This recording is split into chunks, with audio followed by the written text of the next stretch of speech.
या भारत देशाचे महान सुपुत्र भगवान गौतम बुद्धांच्या चरणी मी सर्वप्रथम प्रणाम करतो। त्यासोबतच बोधिसत्व महामानव भारतरत्न डॉक्टर बाबासाहेब आंबेडकरांना त्यांच्या जयंतीनिमित्त विनम्र अभिवादन करतो। मंचावर उपस्थित सर्व मान्यवर आणि समोर बसलेले सर्व वडीलधारी मंडळी, उपस्थित सर्व बंधू भगिनींनो, तसं वेळ खूप झालेला आहे, 9:15 वाजलेत। आपल्याला सगळे घरची कामं पण असतील, तर मी 15 मिनिटाच्या पेक्षा जास्त काही वेळ घेणार नाही। आपण सगळ्यांनी अनेक कार्यक्रम केलेले आहेत, अनेक जयंती महोत्सवाला आपण उपस्थित राहिलेलो आहोत। अनेकदा बाबासाहेबांचं जीवनचरित्र आपण ऐकलेलं आहे।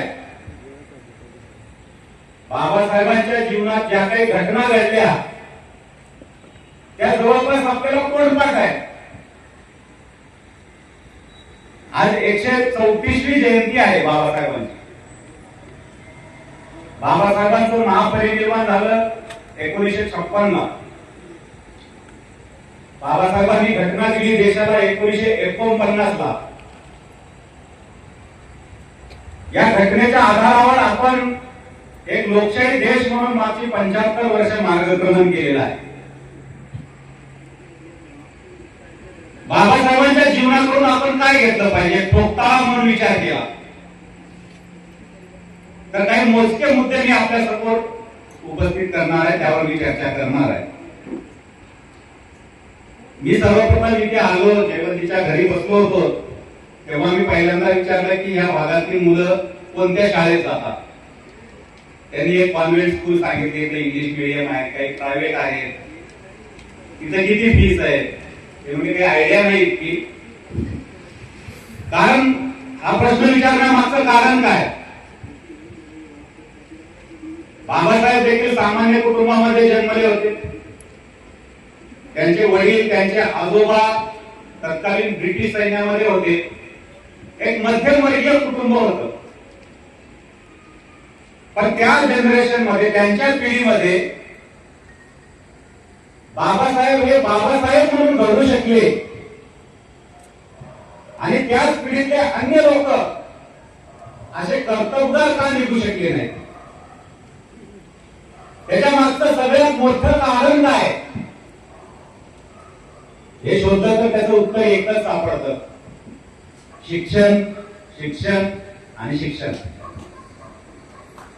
बाबासाहेबांच्या जडणघडणीमध्ये सगळ्यात मोठा वाटा लहानपणी त्यांच्या वडिलांचा राहिलेला आहे, रामजी सपकाळ यांचा राहिलेला आहे।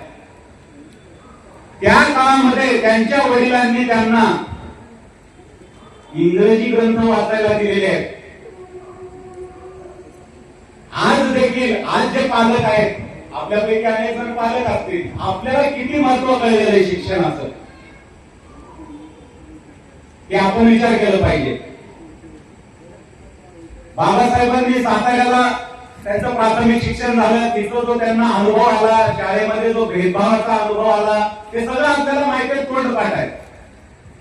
त्यानंतर बाबासाहेबांचं कुटुंब मुंबईला शिफ्ट झालं। बाबासाहेबांनी एल्फिन्स्टन हायस्कूल मध्ये प्रवेश घेतला, तिथं त्यांचं BA झालं। सयाजीराव गायकवाड महाराजांची स्कॉलरशिप मिळाली होती। BA झाल्यानंतर बाबासाहेब अमेरिकेला गेले, कोलंबिया युनिव्हर्सिटीमध्ये, तिथे त्यांनी MA केलं, PhD केली। भारतात जो बाबासाहेबांना अनुभव आला होता, त्यानंतर बाबासाहेबांनी अमेरिकेतलं वातावरण बघितलं। त्यांच्या व्यक्तिमत्वाची जडण समजून घ्या तुम्ही।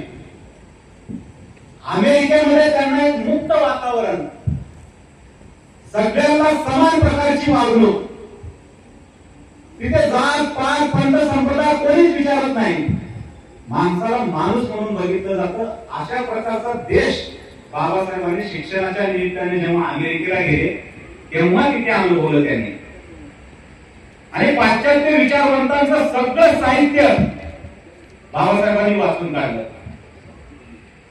त्यानंतर लंडनला गेले, London School of Economics, Gray's Inn अशा नामांकित संस्थांमध्ये बाबासाहेबांचं शिक्षण झालेलं आहे. Columbia University, London School of Economics, Gray's Inn या सगळ्या शैक्षणिक संस्था आज देखील जगामध्ये टॉपच्या मानल्या जातात. बाबासाहेबांचं त्या काळात शिक्षण त्या संस्थांमध्ये, त्या युनिव्हर्सिटीज मध्ये झालेलं आहे. आपण आपल्या पाल्यांच्या शिक्षणाप्रती किती जागरूक आहोत हा विचार करण्याचा मुद्दा आहे. बाबासाहेब लायब्ररीमध्ये जाणारे पहिले व्यक्ती असायचे आणि लायब्ररीमधून शेवटी जाणारी व्यक्ती पण बाबासाहेब असायचे. बाबासाहेब म्हणायचे नो टाइम, काहीतरी असं त्यांचं फेमस वाक्य आहे की अन्न नाही, जेवायला अन्न नाही आणि वाचायला वेळ नाही, अशा आशयाचं. त्यामुळे शिक्षणाचं महत्व तुम्ही जाणून घ्या. नंतर दुसरा सगळ्यात महत्वाचा विषय आहे, बाबासाहेबांनी भारतात आल्यानंतर काही काळ त्यांनी नोकरी केली, इकडे तिकडे थोडं प्रयत्न करून बघितले, बऱ्यापैकी उत्पन्न पण होत होतं. बॉम्बे हायकोर्टामध्ये काही काळ प्रॅक्टिस केली. पण बाबासाहेबांना वैयक्तिक आयुष्य जगण्यामध्ये फार रस होता असं नाहीये. वाटलं तर ते त्या काळातले ब्रेझिल मध्ये बॅरिस्टर झालेले भरपूर पैसा कमवू शकले असते हायकोर्ट, सुप्रीम कोर्टात प्रॅक्टिस करून. पण बाबासाहेबांना चिंता समाजाची होती, म्हणून बाबासाहेबांनी 14 कळ्याचा सत्याग्रह केला. काळा मंदिराचं आंदोलन झालं, पर्वतीचं आंदोलन झालं. हे सगळे आंदोलन पण आपल्याला मुपट आहेत. त्या आंदोलनामध्ये काय अडचणी आल्या ते सगळं आपण जाणतो. 1935 ला बाबासाहेबांनी म्हटलं की मी अस्पृश्य हिंदू म्हणून जन्माला आलो, पण मी हिंदू म्हणून काही मरणार नाही. येवल्याच्या सभेत नगर जिल्ह्यात 10 वर्षानंतर, म्हणजे बाबासाहेबांनी चळवळ, सामाजिक चळवळ सुरू केली 1924 ला. 1935 ला बाबासाहेबांनी घोषणा केलेली आहे. त्या 10 वर्षाच्या काळामध्ये बाबासाहेबांनी भरपूर आंदोलनं केली, भरपूर परिषदा घेतल्या, हिंदू समाजाला आवाहन केलं. 10 वर्ष तरी देखील काहीही परिणाम होत नाही हे लक्षात आल्यानंतर बाबासाहेबांनी ती घोषणा केली. बरं, घोषणा केली 1935 ला, लगेच 1936 ला बाबासाहेबांनी धर्मांतरण केलं का? नाही. धर्मांतरण केलं 1956 ला. किती वर्षानंतर? 21 वर्षानंतर धर्मांतरण केलेलं आहे. त्यांना लगेच पण करता आलं असतं ना, 21 वर्ष का थांबले ते? याचा विचार आपण करणार आहोत का? केलाय का? कारण हा समाज आपला आहे, हिंदू समाज आपला आहे. त्याचं मन परिवर्तन होईल, मत परिवर्तन होईल. सामाजिक समता काय असते, स्वातंत्र्य काय असतं, बंधुभाव काय असतो याचं महत्व कळेल आणि एक ना एक दिवस हा समाज बदलेल. यासाठी बाबासाहेबांनी 21 वर्ष वाट पाहिलेली आहे, लगेच धर्मांतरण केलेलं नाहीये. आणि बाबासाहेबांची सगळे आंदोलन बघा तुम्ही, कुठल्याच आंदोलनामध्ये हिंसा झालेली नाही. 14 कळ्याचा सत्याग्रह झाला, तिथं सनातन्यांनी काही रूढीवाद्यांनी हल्ला केला आंदोलनकर्त्यावर. तिथं बाबासाहेबांनी जर वेगळी भूमिका घेतली असती तर तिथं रणकंदर माजलं असतं, डोके फुटले असती, रक्त सांडलं असतं दोन्ही बाजूचं. पण बाबासाहेबांनी सांगितलं आपण सनदशीर मार्गाने चळवळ करायची आहे, आपल्याला कायदा हातात घ्यायचा नाही. बाबासाहेबांनी कधी गांधीजी सारखा अहिंसेचा पुरस्कार केला नाही. गांधीजींचा कायम जप असायचा, सत्य अहिंसा, सत्य अहिंसा. तशा प्रकारचा जप बाबासाहेबांनी कधी केला नाही. पण बाबासाहेबांच्या आंदोलनात कधी हिंसा झाल्याचं आपल्याला बघायला मिळणार नाही. इतका सनदशीर मार्गाने जाणारा हा महामानव आहे. आज बाबासाहेबांचा संदर्भ काय? आजच्या भारताला बाबासाहेबांची देण काय आहे? जो अनुसूचित वर्गामधला घटक आहे त्याच्या दृष्टीने जर विचार केला तर तो काय विचार करेल? की बाबासाहेबांमुळे आम्हाला आरक्षण मिळालं, शैक्षणिक संस्थांमध्ये आरक्षण मिळालं, आम्हाला नोकऱ्यांमध्ये आरक्षण मिळालं, आम्हाला राजकीय संस्थांमध्ये आरक्षण मिळालं. बरोबर आहे. त्यामुळे बाबासाहेब हे अनुसूचित जाती असतील, अनुसूचित जमाती असतील, आरक्षणाचा लाभ घेणारा ओबीसी वर्ग असेल, यांच्यासाठी तर उद्धार करता आहेतच, त्याबद्दल काही शंका नाही. पण या समग्र देशाला काय देणं आहे आज बाबासाहेबांची?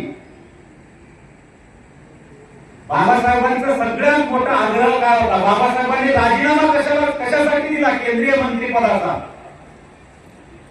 की मला हे खातं नको, काहीतरी मोठं खातं द्या. आजकाल जे चालतं या खात्यात जास्त मलाई आहे, मलाईवर खातं पाहिजे, आम्हाला ही खाती दिली बिनकामाची, अशा प्रकारची बाबासाहेबांची भूमिका होती. म्हणून त्यांनी राजीनामा दिला का? बाबासाहेबांनी राजीनामा दिला तो हिंदू कोड बिलासाठी, एससी कोड बिलासाठी नाही, एसटी कोड बिलासाठी नाही, ओबीसी कोड बिल नाही किंवा ओपन कोड बिल असं काही नाही, हिंदू कोड बिलासाठी बाबासाहेबांनी राजीनामा दिलेला आहे केंद्रीय मंत्री पदाचा. त्याच्यामध्ये काय फक्त अनुसूचित जाती किंवा दलितांचं हित होतं का? त्याच्यामध्ये संपूर्ण हिंदू समाजाचं हित होतं. तसं पाहिलं तर बाबासाहेबांना समान नागरी कायदा हवा होता. म्हणजे फक्त हिंदूंसाठी नाही, या देशातल्या हिंदूंसाठी, शिखांसाठी, म्हणजे मुस्लिम असू दे, ख्रिश्चन असू दे, कोणत्याही जाती धर्माचा असू दे, सगळ्यांना समान कायदा, तसा समान नागरी कायदा बाबासाहेबांना हवा होता. पण तो काही होऊ शकत नव्हता. म्हणून बाबासाहेबांनी पुन्हा हिंदू कोड बिलाचा आग्रह धरला. मुस्लिम समाज मान्य करत नसेल तर आपण त्यांना त्याच्यातून बघू, पण हिंदूंसाठी तरी हा आधुनिक कायदा मला करायचा आहे. पण त्यावेळेस काँग्रेसचं बहुमत होतं. पंडितजी सुरुवातीला हिंदू कोड बिल करू म्हणून भूमिका घेतली, पण नंतर त्यांनी भूमिका बदलली. त्यामुळे बाबासाहेबांनी राजीनामा दिलेला आहे की मी या मंत्रिपदावर राहून उपयोग काय आहे? मी जर हिंदू कोड बिल करू शकत नसेल तर माझा इथे उपयोग काय आहे? हिंदू कोड बिलामुळे कोणाला फायदा झालेला आहे? फक्त दलित स्त्रियांना झालाय का? सगळ्या हिंदू समाजाला, त्याच्यामध्ये हिंदू आले, शीख आले, जैन आले, बौद्ध आले, सगळ्यांना त्याचा फायदा झालेला आहे. आज कोणी बहुविवाह करू शकत नाही. कोणी जर घटस्फोट दिला तर त्याला त्या पत्नीसाठी पोटगीची व्यवस्था करावी लागते. दत्तक कसं घ्यायचं आहे, बापदादांच्या प्रॉपर्टीचं वाटप कसं झालं पाहिजे, मुलींना देखील त्याच्यामध्ये समान अधिकार आहे. हे सगळं कशामुळे शक्य झालेलं आहे? बाबासाहेबांच्या दूरदृष्टीमुळे शक्य झालेलं आहे. दुर्दैवानं बाबासाहेबांच्या हयातीत ते पूर्ण होऊ शकलं नाही, पण बाबासाहेबांच्या निधनानंतर का होईना किमान ते हिंदू कोड बिल लागू झालं.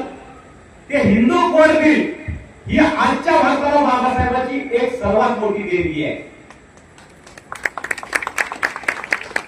त्यानंतर बाबासाहेबांची सगळ्यात मोठी देणगी, सगळ्यात मोठी काय? भारतीय राज्यघटनेचे शिल्पकार, संविधान सभेमध्ये खूप तज्ञ लोक होते, त्याच्या अनेक उपसमित्या होत्या. त्या उपसमित्यापैकी सगळ्यात प्रमुख समिती मसुदा समिती. मसुदा समितीचे चेअरमन डॉक्टर बाबासाहेब आंबेडकर होते. बाबासाहेबांना उपकार म्हणून चेअरमन केलं होतं का? कारण बाबासाहेबांचं तर बहुमत नव्हतं पक्षाचं, शेड्यूल कास्ट फेडरेशनचं बहुमत नव्हतं, संपूर्ण बहुमत काँग्रेसचं होतं. पण बाबासाहेबांची विद्वत्ता इतकी होती की बाबासाहेबांना अध्यक्ष करण्याशिवाय पर्यायच नव्हता. मला वाटतं 17 डिसेंबर 1946 ला पहिलं भाषण जे बाबासाहेबांनी संविधान सभेत केलं, ते भाषण खऱ्या अर्थानं कलाटणी देणार होतं. त्याच्या पूर्वी अनेक वर्ष काँग्रेससोबत बाबासाहेबांचा संघर्ष फरक झालेला आहे. तेव्हा काँग्रेस हे प्रमुख पक्ष होता, प्रमुख स्वातंत्र्य चळवळीमध्ये प्रमुख फोरम होता. गांधीजींसोबत त्यांच्या खूप खटके उडालेले, ते सगळं आपल्याला माहिती आहे. त्यामुळे संविधान सभेमध्ये सगळ्यांना असं वाटत होतं की बाबासाहेब आता काय भूमिका घेतील. तेव्हा बाबासाहेबांना असं बघितलं जायचं, अनेक लोक असं बघायचे की हे काय हिंदू समाजामध्ये फूट पाडतायत काय. पण बाबासाहेबांनी एक पहिलं भाषण केलं, ते प्रखर राष्ट्रवादी नेता, एक दूरदर्शी नेता कसा विचार करतो त्याचं उत्तम उदाहरण आहे. त्यानंतर संपूर्ण संविधान सभा एक प्रकारे बाबासाहेबांची फॅन झाली. त्यांना कळून चुकलं की बाबासाहेब जर मसुदा समितीचे अध्यक्ष झाले तर एक सर्वोत्तम संविधान आपल्या देशाला मिळू शकतं. म्हणून बाबासाहेबांना मसुदा समितीचं अध्यक्षपद देण्यात आलं. आजची जी घटना आहे त्याच्यावर पूर्णपणे बाबासाहेबांचा प्रभाव आहे. जो पहिला मसुदा म्हणजे काय, कच्चा ड्राफ्ट, कच्चं संविधान, हे अजून फक्त व्हायचं. पहिला कच्चा मसुदा BN राव यांनी सादर केला, विचारार्थ ठेवला. त्याच्यावर सगळे जे आवश्यक बदल आहेत ते सगळे बाबासाहेबांनी करून फायनल मसुदा तयार करण्याचं काम बाबासाहेबांनी केले. आपल्या संविधानामध्ये जे इंडिया दॅट इज भारत आहे का नाही, प्रिएम्बल मध्ये इंडिया दॅट इज भारत, ते पहिल्या कच्च्या मसुद्यामध्ये ते भारत नव्हतं बरं का, इंडिया एवढं होतं. इंडिया दॅट इज भारत हे बाबासाहेबांनी केलेलं आहे. भारत ह्या नावाबद्दल बाबासाहेबांना खूप आकर्षण होतं, खूप आस्था होती. त्यांचं जे नियतकालिक आहे पाहिलं त्याचं नावच बघा तुम्ही, बहिष्कृत भारत. म्हणजे आम्ही बहिष्कृत आहोत पण आम्ही भारत आहोत, भारत. त्यानंतरचं एक नियतकालिक आहे प्रबुद्ध भारत. त्यामुळे भारत या नावाबद्दल बाबासाहेबांना खूप आस्था होती. त्याच्यातून बाबासाहेबांची देशभक्ती दिसून येते, राष्ट्रवाद दिसून येतो. त्यानंतर बंधुता, आपल्या प्रियांबल मध्ये बंधुता हा शब्द दिसतो. स्वातंत्र्य, समता आणि बंधुता. बंधुता हा शब्द पूर्वी नव्हता पहिल्या कच्च्या मसुद्यामध्ये. बाबासाहेबांनी बंधुता हा शब्द त्याच्यामध्ये ऍड केलेला आहे. कारण बाबासाहेबांचं म्हणणं होतं आपल्या देशामध्ये बंधुत्वाचा अभाव आहे. हा हिंदू समाज म्हणजे एक अशी बहुमजली इमारत आहे ज्याच्यावर एका मजल्यावरून दुसऱ्या मजल्यावर जायला जिनाच नाही. ज्या मजल्यावर तुमचा जन्म झाला आयुष्यभर तिथेच जगायचं आणि तिथेच मृत्यू करायचं. यांच्यामध्ये बंधुत्व नाहीये. आणि ज्या समाजामध्ये बंधुत्व नाही तो समाज एक राष्ट्र म्हणून घेऊ शकत नाही स्वतःला. म्हणून बाबासाहेबांचा आग्रह राहिलेला बंधुत्व हे फार महत्वाचं आहे. म्हणून बाबासाहेबांनी प्रिएम्बल मध्ये बंधुत्व हा शब्द टाकलेला आहे. बाबासाहेबांनी एक छोटंसं भाषण केलेलं आहे की माझं जीवन विषयक तत्वज्ञान काय. बाबासाहेब म्हणतात माझं सगळं जीवन विषयक तत्वज्ञान 3 शब्दामध्ये समूर्त झालेलं आहे, स्वातंत्र्य, समता आणि बंधुता. आणि हे तत्व मी काही फ्रेंच राज्यक्रांतीमधून घेतलेली नाहीये, तर ते भगवान बुद्धाच्या शिकवणुकीतून घेतलेली आहे. बाबासाहेब म्हणतात माझ्या तत्वज्ञानामध्ये स्वातंत्र्याला स्थान आहे, पण अमर्याद स्वातंत्र्य याचा मी पुरस्कार करत नाही. अमर्याद स्वातंत्र्य झालं तर ते समतेला मारक ठरतं, विषमता वाढते. त्याचप्रमाणे माझ्या तत्वज्ञानात समतेला महत्व आहे, पण अमर्याद समता हे देखील मला मान्य नाही. अमर्याद समता असेल तर स्वातंत्र्याचा संकोच होतो आणि लोकशाहीला ते मारक ठरतं. त्यामुळे माझ्या तत्वज्ञानात समता आणि स्वातंत्र्य दोन्ही आहे, पण दोन्ही अमर्याद नाही, त्याला मर्यादा आहे. आणि स्वातंत्र्याचं समतेवर आक्रमण होऊ नये आणि समतेचं स्वातंत्र्यावर आक्रमण होऊ नये एवढ्यासाठीच कायद्याचं महत्व आहे. पण कायदा हे सर्वस्व नाहीये. तर माझ्या जीवनात सर्वोच्च स्थान कशाला असेल तर ते तिसरं तत्व बंधुता. आणि हे तीन तत्व एकमेकांपासून वेगळे करून बघता येत नाहीत. मी स्वातंत्र्यवादी आहे म्हणून मी लोकशाहीवादी असं होत नाही. तुम्ही लोकशाहीवादी असाल तर तुम्हाला स्वातंत्र्य, समता, बंधुता तिन्ही तत्व तितकेच महत्वाचे असले पाहिजे. बंधुत्वाचं नाव दुसरं नावच आहे सहभाव. आणि सहभाव म्हणजे धर्म अथवा मानवता. धर्म म्हणजे दुसरं तिसरं काही नाहीये, बंधुत्व आहे. बाबासाहेबांची धर्माची व्याख्या आहे बंधुत्व. त्यामुळे हे भारतीय घटना, ही घटनेची देण ही सगळ्यात मोठी बाबासाहेबांची आज आहे. आजच्या या प्रजासत्ताक भारताचे निर्माते कोण असतील तर ते भारतरत्न डॉक्टर बाबासाहेब आंबेडकर आहे. काही वर्षांपूर्वी चॅनल्सवर अनेक चॅनल्सने एकत्रित येऊन एक सर्वे केला होता, the greatest Indian after Gandhi. की गांधीजी नंतर या भारत देशातला सगळ्यात महान नेता कोण. तसं खरं बघितलं तर तो प्रश्न चुकीचा होता बरं का एका दृष्टीनं. ग्रेटेस्ट इंडियन आफ्टर गांधी त्याच्यावर मतभेद असू शकतात. गांधीजींचं योगदान नाकारतो आपण असं नाहीये. गांधीजींचं स्वातंत्र्य चळवळीत योगदान आहे. पण तो प्रश्न बरोबर फ्रेम केला होता का याबद्दल देखील विचार करण्यासारखी परिस्थिती आहे. त्याच्यात अनेक ऑप्शन होते. 10-15 तत्कालीन नेत्यांची नावं होती. ग्रेटेस्ट इंडियन आफ्टर गांधी या भारत देशातल्या लोकांनी प्रचंड बहुमतांनी बाबासाहेबांना समर्थन केलं होतं. बाबासाहेबांनंतर जे 2 नंबरची मतं पडली होती त्याच्यामध्ये इतकं अंतर होतं, खूप मोठं अंतर होतं. त्यामुळे हे निर्विवाद आहे की आधुनिक भारताचे निर्माते कोण असतील तर ते बाबासाहेब आंबेडकर आहेत. आज जे बाबासाहेबांनी संविधान दिलेलं आहे त्याचं महत्व आपण समजून घेतलं पाहिजे. जितके लोकशाही देश आहेत जे संविधानानुसार चालतात, त्यांच्या संविधानानुसार चालतात, त्यांचं ऍव्हरेज लाईफ एका विचारवंतांना अभ्यासकांना काढलेले 17 ते 18 वर्ष राहिलेलं आहे.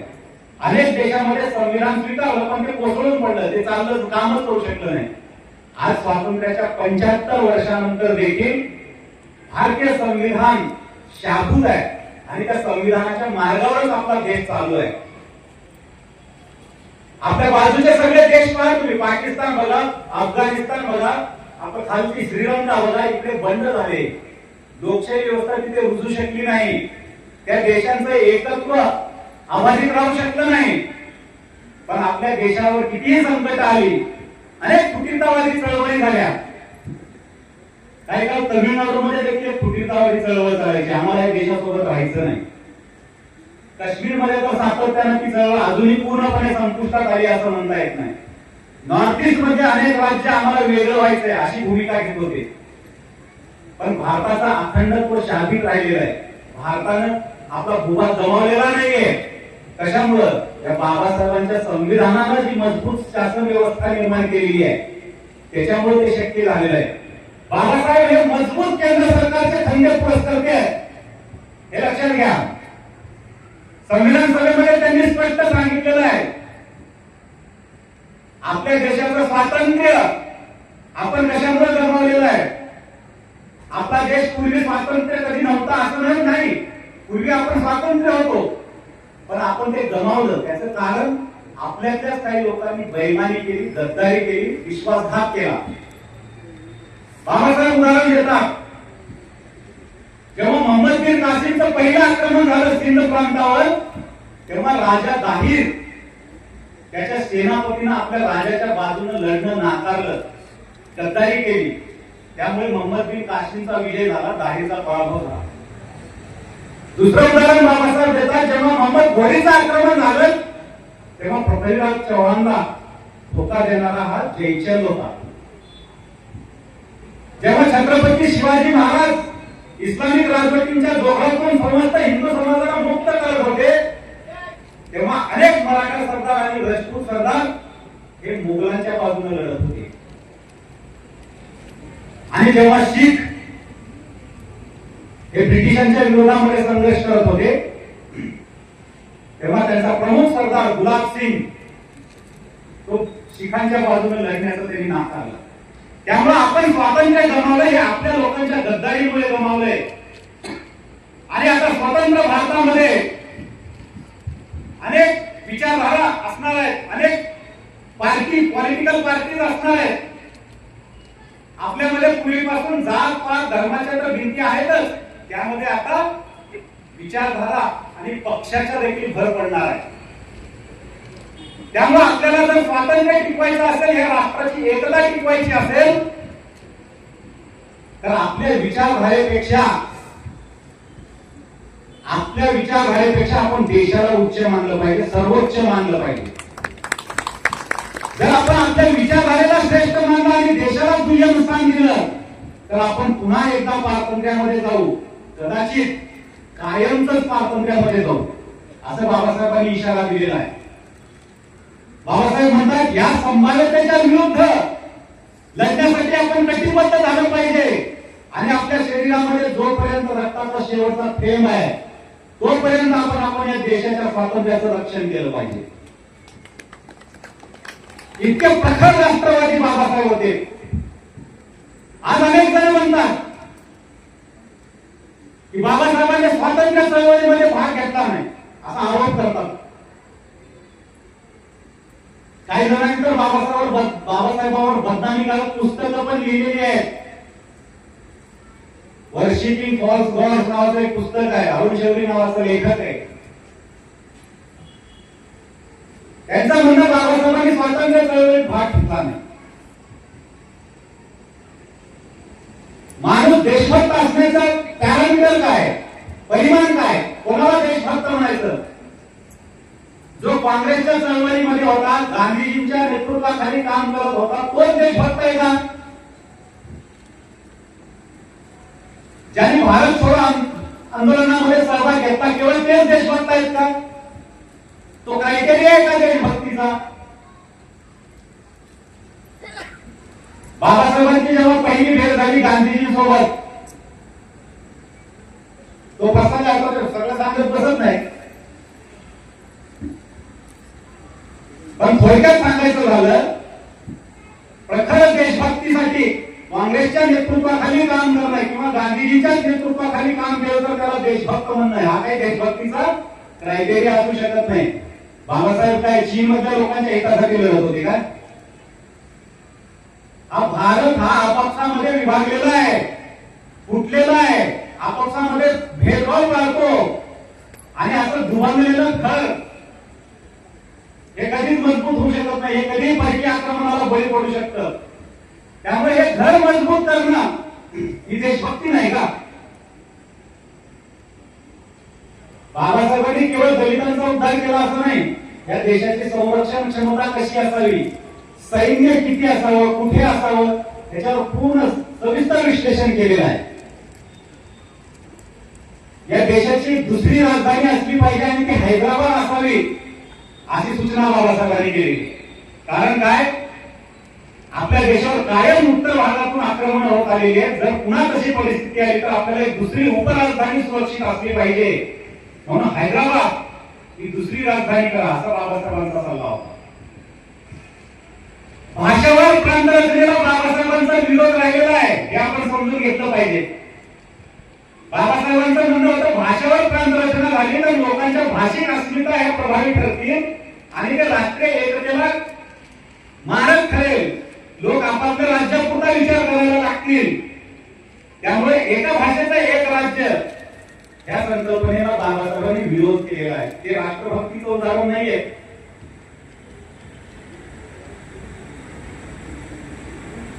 इतकंच नाही, परकीय आक्रमण झालं तर काय होईल काय नाही त्याचं सविस्तर विश्लेषण पाकिस्तान मध्ये त्यांचा जो ग्रंथ आहे त्याच्यामध्ये तर केलेलंच आहे, तो तुम्ही वाचा सगळा. बाबासाहेब शेवटी म्हणतात, बाबासाहेबांनी फाळणीचा पुरस्कार केलेला आहे. काय केलेला आहे ते सगळं सविस्तर त्यांच्या ग्रंथामध्ये लिहिलेलं आहे त्यांनी. देशाची फाळणी करा, हिंदू मुसलमान कधी एक होऊ शकत नाही, हे आपापसात कायम भागात राहतील, दंगे होत राहतील. त्यामुळे त्यांचा भाग त्यांना देऊन टाका, म्हणजे आपण आपल्या पद्धतीने देशाला आपण विकसित करू, अशी बाबासाहेबांनी भूमिका घेतलेली आहे. 1955 मध्ये एकदा बाबासाहेब म्हणतायत पाकिस्तान देऊन टाकला आपण, बरं झालं, आता एक समृद्धशाली एक महान देश बनण्याच्या मार्गाने आपण मार्गक्रमण करू शकतो, आपल्याला कोणी अडवू शकत नाही.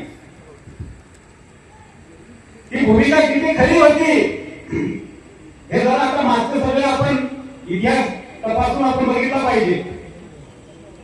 आज देशामध्ये काय होते, काय प्रश्न आहेत त्याचाही आपण विचार केला पाहिजे. बाबासाहेबांनी धर्मांतर केलं तर ह्या भारताच्या मातीत जन्मलेला धर्म स्वीकारलेला आहे. बाबासाहेबांच्या मनात जर राष्ट्राप्रती काही वियंतेची भावना असली असती तर त्यांनी इस्लामचा स्वीकार केला असता, ते ख्रिश्चॅनिटी देखील स्वीकार करू शकले असते. पण बाबासाहेबांनी ह्या भूमीतला ह्या मातीतला बौद्धिझमचा स्वीकार केलेला आहे. हे देशावर फार मोठे उपकार आहेत, तुम्ही विचार करून पहा. हे साधी गोष्ट नाही. बाबासाहेब म्हणतायत आमचा अस्पृश्य समाज जर इस्लाम किंवा ख्रिश्चॅनिटीचा स्वीकार करेल तर तो अराष्ट्रीय बनेल, त्यांच्यात राष्ट्रीय भावना कमी होईल. म्हणून मी या भूमीतला धर्म निवडलेला आहे. बुद्ध धर्माचा स्वीकार करून मी या देशाचं जास्तीत जास्त भलं करत आहे. गांधीजींना त्यांनी शब्द दिलेला आहे, जेव्हा फार आग्रह होत होता की बाबासाहेबांना धर्मांतरण करू नका, त्यांनी म्हटलेलं तुम्ही काळजी करू नका, मी असा धर्म निवडेल ज्यामुळे या देशाच्या प्राचीन संस्कृतीला कोणताही धक्का लागणार नाही. म्हणून बाबासाहेबांनी बौद्धिझमचा स्वीकार केलेला आहे, जो बाबासाहेबांना अपेक्षित असलेले स्वातंत्र्य, समता, बंधुता आणि न्याय या मूल्यांचा पुरस्कार करतो. आज देश बदललाय, बऱ्यापैकी बदललाय. आज पूर्वीसारखी परिस्थिती नाहीये. बाबासाहेबांची भूमिका होती शहरांकडे चला, दुसऱ्या बाजूला गांधीजींची भूमिका होती चलो गाँव की ओर. बाबासाहेब म्हणायचे ते गावाचा अनुभव आम्हाला आहे, तिथे काही नाही, फक्त जातीय भेदभाव, अज्ञान, अंधश्रद्धा ह्याच ते डबकं आहे. शहर हे मुक्तीचे द्वार आहे, तिकडे चला. शहरामध्ये अशा प्रकारचा भेदभाव आपल्याला अनुभवायला मिळणार नाही. बाबासाहेब हे औद्योगिकरणाचे पुरस्कार होते. औद्योगिकरण वाढलं, शहरीकरण झालं तर हे सामाजिक बेड्या तुटून पडतील, लोक मुक्त होतील. त्यामुळे शहरीकरणाचे बाबासाहेब खरे पुरस्कार ते राहिले. आपण शहरामध्ये अनुभव घेतो, काही प्रश्न आहेत पण मोठ्या प्रमाणात सुधारणा देखील झालेली आहे. आता नवीन प्रश्न आहेत, अजूनही समाज म्हणावे तितका सरमिसळ राहतो शहरामध्ये असं नाहीये. गेटोइझेशन म्हणतात त्याला, तशा प्रकारची परिस्थिती आहे की विशिष्ट भागामध्ये विशिष्ट समाज राहतो, विशिष्ट सोसायट्यामध्ये विशिष्ट समाज राहतो. पण प्रगती भरपूर झालेली आहे, पूर्वीसारखी परिस्थिती असं नाहीये. काही गोष्टी उणीवा आहेत त्या होतील. आज ग्रामपंचायतीपासून पार्लमेंट पर्यंत अनुसूचित जातीतले सगळे बांधव त्या महत्वाच्या पदावर गेलेले आहेत. देशाचे राष्ट्रपती देखील झालेले आहेत. आमदार, खासदार, मंत्री तर असंख्य आहेत, IAS अधिकारी तर असंख्य आहेत. हा मोठा बदल आहे. ही बाबासाहेबांची देण आहे. त्यामुळे बाबासाहेब हे काही फक्त दलितांचे उद्धारकर्ते नाहीत, ते राष्ट्र नायक आहेत, आधुनिक भारताचे निर्माते आहेत. या देशाला हिंदू कोड बिल देणारे, या देशासाठी समान नागरिक कायद्याचा पुरस्कार करणारे, या देशाचं राष्ट्रीयत्व मजबूत राहावं म्हणून मजबूत केंद्र सरकारचा पुरस्कार करणारे आणि आधुनिक लोकशाही मार्गाने हा देश वाटचाल करावा, समृद्धशाली व्हावा, सामर्थ्यशाली व्हावा, त्याच्यासाठी एक अद्भुत असं महान संविधान देणारे भारतरत्न, आधुनिक भारताचे शिल्पकार भारतरत्न डॉक्टर बाबासाहेब आंबेडकरांना मी पुन्हा एकदा विनम्र अभिवादन करतो आणि थांबतो. धन्यवाद. नमस्कार, आपण पाहताय महाराष्ट्र संध्या न्यूज चॅनेल, आवाज महाराष्ट्राचा. कृपया चॅनेल सबस्क्राईब करा.